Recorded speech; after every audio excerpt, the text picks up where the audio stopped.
কুতিবা আলাইকুমুস সিয়াম, তোমাদের জন্য আমি রোজাকে ফরজ করেছি, কামা কুতিবা আলাল লাযিনা মিন ক্বাবলিকুম, যা তোমাদের পূর্ববর্তী জাতির উপরে ফরজ ছিল, লাআল্লাকুম তাত্তাকুন, আর এই রোজা যদি তোমরা রাখো তাহলে তোমরা হতে পারবে মুত্তাকি। সুবহানাল্লাহ। সেই রমজান মাস আমাদের জন্য আসতেছে, এমন একটি মাস, এমন একটি গুরুত্বপূর্ণ মাস আমাদের কাছে আসছে। রাসূল বলেন, মান সামা রমাদান মিন আউয়ালিহি ইলা আখিরিহি খারাজা মিন যুনুবিহি কায়াউমি ওয়ালাদাতহু উম্মুহু, যে ব্যক্তি রমজানের প্রথম থেকে শেষ পর্যন্ত রোজা রাখলো, আল্লাহ তাআলা তাকে সেই দিনের মতো নিষ্পাপ করে দিবেন যেদিন সে তার মাতৃ উদর থেকে প্রসব হয়েছে। সুবহানাল্লাহ। মায়ের পেট থেকে সে যেমন নিষ্পাপ বেগুনা মাসুম অবস্থায় প্রসব হয়েছে, রমজানের প্রথম থেকে শেষ পর্যন্ত রোজা রাখার কারণে আল্লাহ তাকে সেভাবে বেগুনা মাসুম করে দিবেন। এই জন্য রাসূল সাল্লাল্লাহু আলাইহি ওয়াসাল্লাম বলেন, ফাবিকুল্লি শাইইন যাকাতুন ওয়া যাকাতুল জাসাদিস সাওম, প্রত্যেকটা বস্তু পরিষ্কার করার রাত রয়েছে, আর মানুষের দেহের গুনাহ পরিষ্কার করবার রাত হচ্ছে রোজা। এই জন্য নবী মুহাম্মদুর রাসূলুল্লাহ সাল্লাল্লাহু আলাইহি ওয়াসাল্লাম বলেন, হাদিসে কুদসিতে স্বয়ং আল্লাহ তাআলা বলেন, as-সাওমু লি, রোজা হচ্ছে আমার জন্য, ওয়া আনা আজজি বিহি, উহার জাযা, উহার প্রতিদান, উহার পুরস্কার স্বয়ং আমি আল্লাহ নিজেই দিব। সুবহানাল্লাহ। কোন ইবাদতের বেলায় আল্লাহ বলেন না ইহার প্রতিদান আমি দিব, সমস্ত ইবাদতের পুরস্কার ফেরেশতাদের মধ্যে দিয়ে দিবেন, আর রোজার প্রতিদান স্বয়ং আল্লাহ নিজেই দিবেন।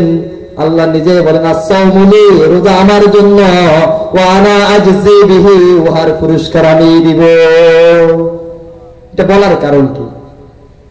তার কারণ হচ্ছে নামাজ মানুষ পড়লে দেখে, কেউ মানুষকে দেখানোর জন্য নামাজ পড়ে। রোজা হজ মানুষ করে আল হজ টাইটেল লাগানোর জন্য করে। যাকাত মানুষ দেয় দানবীর বলবে তাই, এরকম হতে পারে, কিন্তু রোজা যে রাখে এটা কি কেউ দেখে? যে রাখে কার জন্য রাখে? এই জন্য আল্লাহ বলেন, as-সাওমু লি, রোজা আমার জন্য, উহার প্রতিদান আমি দিব। এই জন্য রোজাদারদের জন্য দুইটা পুরস্কার রয়েছে, লিস-সাইমি বারহাতানি, বারহাতুন ইনদা ফিতরিহি ওয়া বারহাতুন ইনদা লিকাইহি, রোজাদারের জন্য দুইটা খুশি রয়েছে। সারাদিন যখন সে রোজা রাখে, যখন ইফতার করে, তখন এটা তার জন্য খুশির বিষয়। আর একটা বিষয় হচ্ছে এই দুনিয়ার জমিন থেকে যে সে যখন চলে যাবে, কাল কিয়ামতের ময়দানে আল্লাহর সাক্ষাৎ লাভ করবে। সুবহানাল্লাহ। এই জন্য আল্লাহ স্বয়ং ডাক দিয়ে বলেন, ইয়া আইয়ুহাল ইনসান ইন্নাকা কাদিহুন ইলা রাব্বিকা কাদহান ফামুলাকি, হে মানুষ আমার ইবাদত করো, কঠিন পরিশ্রমের মধ্যে দিয়ে ফামুলাকি, আমার সাক্ষাৎ লাভ করতে পারবে। আমরা রবের সাক্ষাৎ চাই না? চাই না? চাই না? জান্নাতীদেরকে আল্লাহ জান্নাত দিয়ে দিবেন, আর বলবেন আর কিছু চাও নাকি? বলবে আল্লাহ সব পেয়েছি, সব পেয়েছি, এখন আসলটা পাই নাই।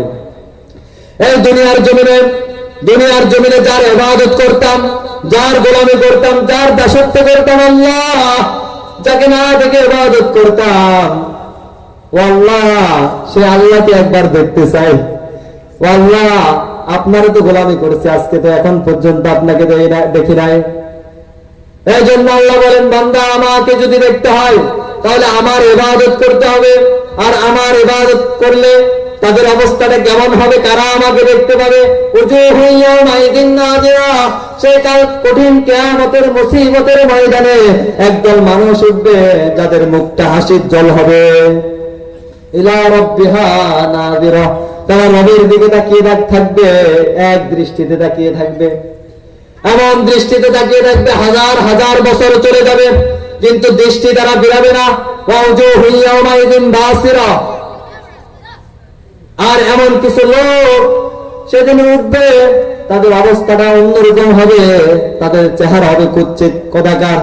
তারা বলবে, হায় আজকে যদি আমাদের সাথে কোমর ভাঙা আচরণ করা হবে।